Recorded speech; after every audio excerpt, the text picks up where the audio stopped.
salamat. Nakauwi na rin tayo sa bahay. Beba? Hala, lagot. Nakauwi na si Senyorita Princess, tsaka si Tia Tere. Asan ka na naman, Bebang? Senyorita, andito po ako. Ano pong kailangan nyo?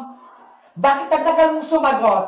Siguro, kinakain na naman yung mamahalin naming pag-ain dyan eh. Hindi po. Naglilinis po ako sa kabilang kwarto, kaya natagalan po ako. Magsisinungaling ka pa sa akin? Eh ano yung nasa mukha mo? May pasos ka pa sa bibig? Hindi po to pasa, senyorita.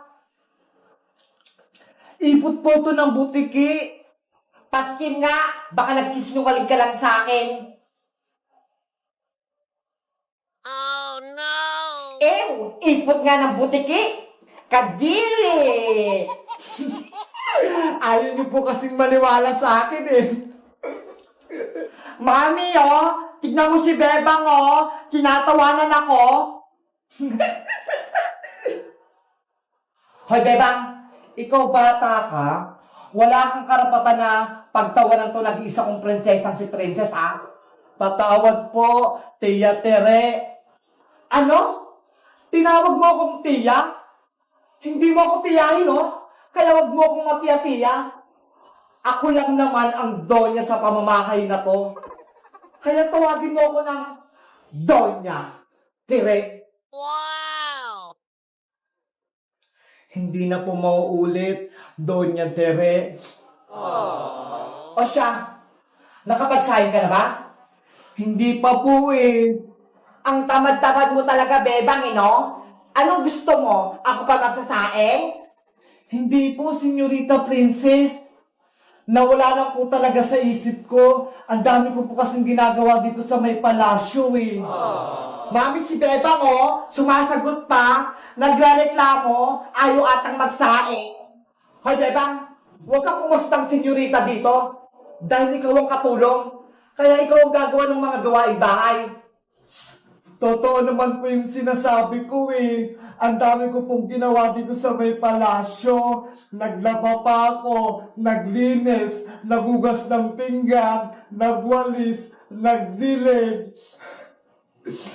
Iniwan ka sa akin ng nanay mo ni 20 pesos, walang binigay. Kaya magtrabaho ka. Huwag kang patamad-tamad. Naintindihan mo ba? Opo, Doña Tere. Naiintindihan ko po. Eto na yung lulutuin mong bigas, Dapat, saktong 1,000,000 butil to, Walang susobra, walang kukulang. Kung hindi, yari ka sa akin. Ang hirap naman yan, Senyorita Princess. Bibilangin ko pa to isa-isa. Ay, aba, nagreklamo ka ba? Baka gusto mong palayasin ka namin dito at pulutin ka sa kankuhan. Opo, bibilangin ko na. Dapat lang, dahil ako natutunod dito. Makalis na nga dito, na-stress ako sa'yo, nababawasan yung ganda ko. Big Bird, namimiss ko na si nanay. Nasaan na kaya siya? Gusto ko na siyang makita at mayakap. Pagod na ako dito. Kawawa naman si Beba. Ang bata-bata niya pa, para makaranas ng paghihirap. Ginawa na siyang alipin ni Princess tsaka ni Tere. Ay, kawawang bata. Kaya siya babalikan ng kanyang nanay sita. May langaw! Hey! Shit! Alis! Pasuway ko Princess na ko. Ginawa pa akong langaw. Kaya repot mother kaya ako. Makalis na nga ako dito. Baka mapisap pa ako.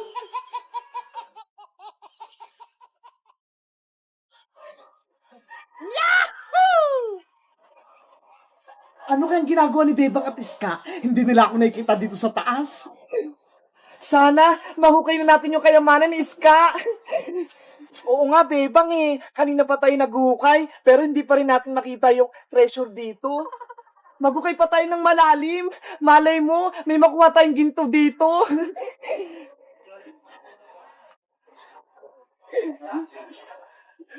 Hala, Iska! Tignan mo ho! May nahukay akong baul! Ano kayang laman yan, Bebang? Tignan natin! Baka ito na yung kayamanan! Yayaman na tayo, Bebang! Buksan mo na yung baul! Wow! Treasure nga! Ang daming ginto! Ang daming ginto tsaka pera, Iska! Ang swerte natin! Ang galing! May nahukay silang kayamanan! Pwede ko nang pauwiin si Mama. Hindi na siya magtatrabaho sa ibang bansa. Makakabili na kami ng bahay ni Nanay. Ang dami na nating pera.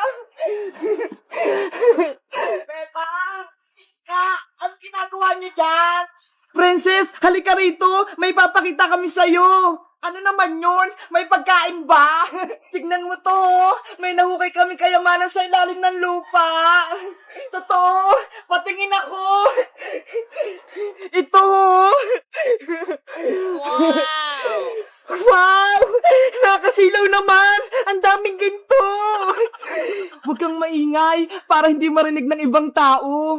Tayo lang nakakaalam nito. Wala nang iba. Kaya huwag kang maingay, Princess. Sige, basta bigyan niyo ako, ha? Akala niyo hindi ko alam, ha? Nakikita ko yung baul niyo. Iska, anong gagawin natin sa mga ginto at pera? Saan natin to tatago? Ano kaya? Alam ko na kung anong gagawin natin dyan. Ano, Princess? May naisip ka? Ibili na lang natin ng malalaking chichirya sa tindahan ni Aling Sonia. Ano ba yan, Princess? Pagkain agad yung nasa isip mo? Syempre, may mga pera na tayo kaya bibili na tayo ng masasarap na pagkain. Sige, kumuha tayo ng onting pera para may pambili tayo. Tapos, yung iba, itatago ulit natin dito. Kuha na ako ng pera, ha? Ako nang dudukot. Huwag mong lahatin, Princess, ha? Itong natitira, ilibing natin sa lupa, tapos balikan natin mamaya. Sige, dyan mo na lang ulit ilagay. Ayan, ginto, Diyan ka lang muna, Babalikan ka namin mamayang hapon. Wala naman siguro nakakita sa atin, no? Ayan, natabunan ko na yung baul natin. Tara na sa tindahan ni Aling Sonia. Umakyat na tayo. Let's go! Kakain na tayo. Ayun, wala na yung tatlo. Kukunin ko na yung baul na maraming ginto at pera.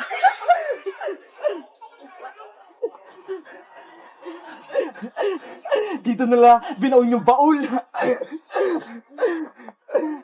Ayun! Nahukay ko na! Oh, no!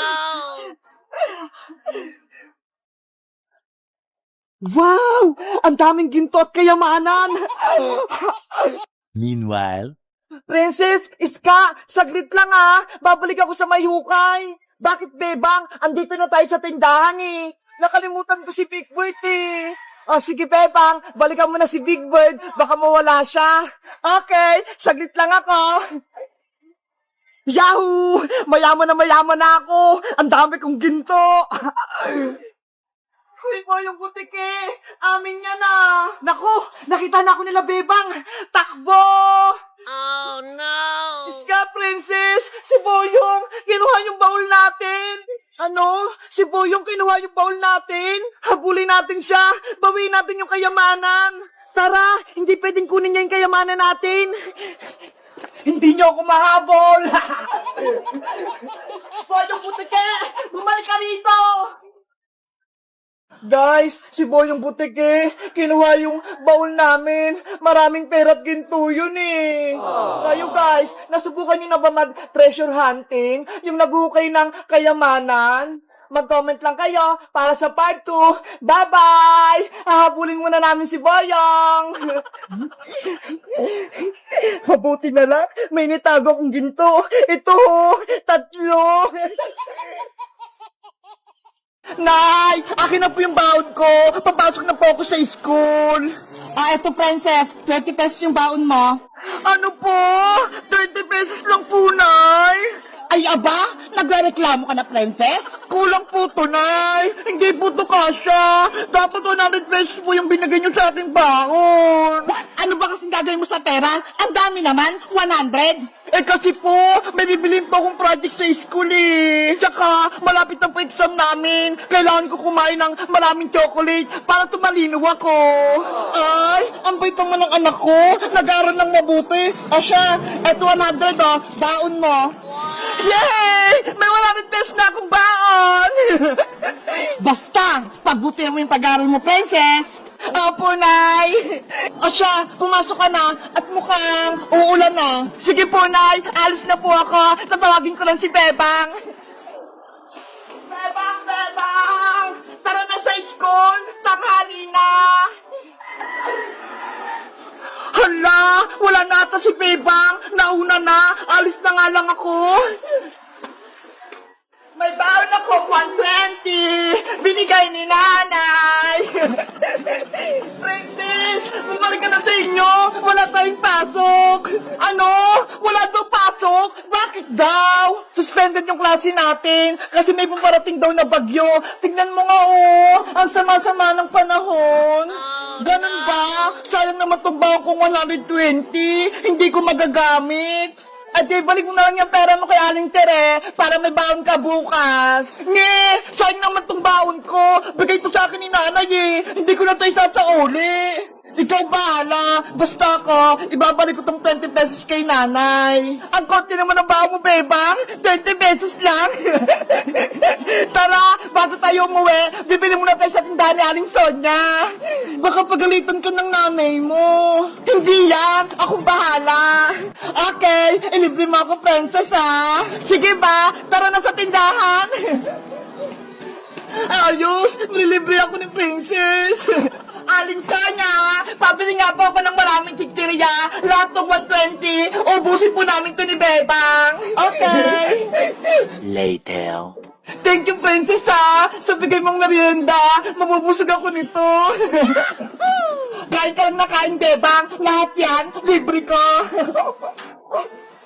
Ang sarap talaga pag libre. Ate Princess, kaya din po ako ng pagkain. Ay pa, kayo. Salamat po. Madami akong pera, kaya lahat kayo, inilibre ko.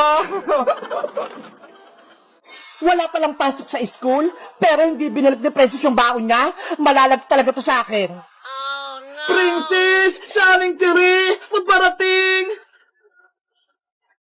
Yari! Si nanay! Ikaw, Princess, wala ka palang pasok, hindi mo sa akin binalik yung baon mo, malalagot ka talaga sa akin. Aray ko po, Nay! Yung tenga ko! Ang sakit! Umuwi ka sa bahay! Bilisan mo! Opo, Nay! Maliliti ka talaga sa akin! Si Princess, hinabol! Kayo guys, binabalik nyo rin ba yung baon nyo? Kapag wala kayong pasok, mag-comment lang kayo kung magkano binibigay sa inyong baon! Bye-bye!